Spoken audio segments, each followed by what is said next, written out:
तेरी यादों की खुशबू शांति उद्यान की सुबहें अब पहले जैसी नहीं रही थीं। गुलाब अब भी खिलते थे, सूरज की किरणें अब भी फूलों की पंखुड़ियों पर ठहरती थीं, मगर अब वो मुस्कान नहीं थी जो एक नाम सुनकर खिल उठती थी, आरव। आरव के दिल्ली लौटने के बाद संजना रोज उस बेंच के पास बैठती जहां वो दोनों फूलों को पानी दिया करते थे। हर पत्ते पर उसकी यादें थीं, हर हवा में उसकी खुशबू। उसने अपने लिए एक नया रूटीन बना लिया था। सुबह उठकर बगीचे को पानी देना, फिर चाय लेकर वहीं बैठ जाना और डाकिये का इंतजार करना। पहले हफ्ते की सोमवार सुबह जब डाकिया आया और उसने हाथ में सफेद लिफाफा दिया, उस पर नीली स्याही में लिखा था, श्रीमती संजना, शांति उद्यान, शांति नगर। संजना की उंगलियां कांप उठी। उसने चिट्ठी को खोला और धीरे धीरे पढ़ने लगी। प्रिय संजना, तुम्हारी आंखों का सुकून अब भी मेरी नींदों में शामिल है। दिल्ली की सड़कों पर चलते हुए जब तेज गाड़ियों की आवाज कानों को चीर देती है, तब मुझे तुम्हारे बगीचे की खामोशी याद आती है। तुम्हारे गुलाबों की खुशबू अब मेरी डायरी के पन्नों पर उतर रही है। तुम्हारी बातों की मिठास अब मेरे शब्दों में घुल गई है। तुम्हारा। आरव चिट्ठी पढ़ते पढ़ते संजना की आंखें भीग गईं। उसने चिट्ठी को अपने सीने से लगाया और देर तक यूं ही बैठी रही जैसे कोई खोया हुआ हिस्सा लौट आया हो। अब हर सोमवार उसका दिन शुरू होता था, आरव की चिट्ठियों के इंतजार से। वो हर बार नई चिट्ठी पढ़ने के बाद उसे अपनी डायरी में चिपका देती, नीचे तारीख लिखती और फिर एक गुलाब रख देती, उस चिट्ठी की खुशबू को हमेशा के लिए महफूज रखने के लिए। आरव की चिट्ठियां कभी कविता होती, कभी बस एक छोटा सा किस्सा। कभी तुमने गौर किया है कि फूल सिर्फ मौसम में नहीं खिलते, वो उस वक्त भी खिलते हैं जब कोई उन्हें देखकर मुस्कुराता है। तुम्हारा चेहरा भी कुछ ऐसा ही है जो सूखे दिलों में नमी छोड़ जाता है। संजना अब अकेली नहीं थी। उसके पास आरव के शब्द थे, जिंदा, महकते हुए, उसकी हर सांस में समाये हुए। फिर एक दिन डाकिया खाली हाथ आया। आज कुछ नहीं आया बेटा। संजना ने मुस्कुराकर सिर हिलाया, लेकिन उसके भीतर जैसे कोई दीवार हिल गई थी। दूसरा हफ्ता, फिर तीसरा। अब शांति उद्यान में हवाएं कुछ और कह रही थीं। फूल अब भी महकते थे, मगर संजना का चेहरा कुछ बुझा बुझा सा दिखने लगा था। वो अब हर घंटे गेट की तरफ देखती, छोटी छोटी आवाजों पर चौंक जाती। 3 हफ्तों की खामोशी ने उसे एक बार फिर अकेला कर दिया था। 3 हफ्तों के बाद एक चिट्ठी आई।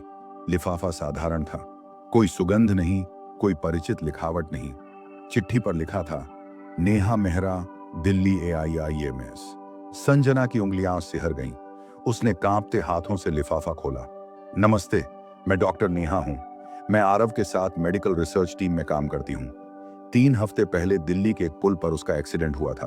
वो मोटर बाइक से लौट रहा था जब अचानक एक कार ने टक्कर मार दी। आरव होश में है, मगर उसे सिर पर चोट आई है और सबसे दुखद बात, उसे आंशिक स्मृति दोष हो गया है।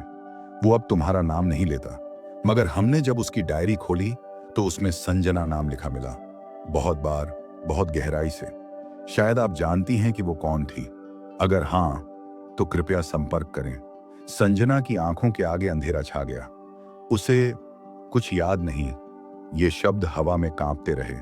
उसने खुद को संभालने की कोशिश की, मगर एक पल के लिए उसका पूरा वजूद जैसे बिखर गया। वो गिर पड़ी, रोती रही। शांति उद्यान में पहली बार फूलों के बीच ऐसी सिसकियां गूंजी जिन्हें हवा भी चुप नहीं कर पाई। 2 दिन तक वो कुछ बोल नहीं सकी, न किसी से मिली, न बाहर आई।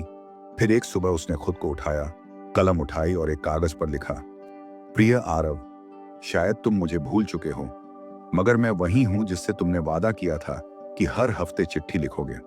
तुम्हारे गुलाबों की खुशबू अब भी मेरी सांसों में है। अगर तुम्हें कुछ भी याद न रहे तो कोई बात नहीं, मैं तुम्हें दोबारा प्यार सिखा दूंगी। सिर्फ एक बार मेरी तरफ देखो, शायद तुम्हारे दिल को कुछ याद आ जाए। तुम्हारी। संजना। उसने वो चिट्ठी लिफाफे में रखी, उस पर गुलाब की पंखुड़ियां रखी और डाकिये को थमा दी। अब वो हर दिन डाकिये की राह ताकती। 1 हफ्ता बीता। फिर एक दिन शाम के धुंधलके में जब संजना गुलाबों के पास बैठी थी, डाकिया आया। उसके हाथ में वही नीली स्याही वाला लिफाफा था। संजना ने तुरंत उसे खोला।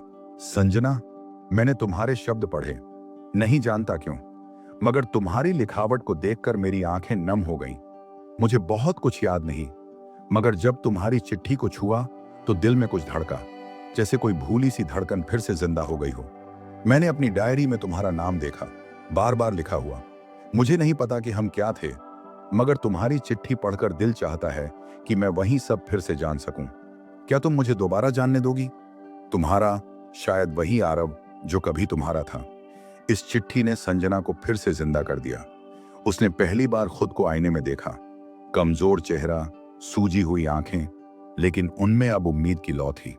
वो बगीचे में गई, सबसे खूबसूरत गुलाब को चुना और डायरी में लिखा, अगर तुम मुझे दोबारा जानना चाहते हो तो मैं वहीं हूं, शांति उद्यान में, इंतजार करती हुई, तुम्हें फिर से सिखाने को कि प्यार क्या होता है। अगला भाग जल्द आएगा। संजना की दिल्ली यात्रा, आरव के साथ पहली मुलाकात और वो पल जब भूली यादें फिर से महक उठती हैं।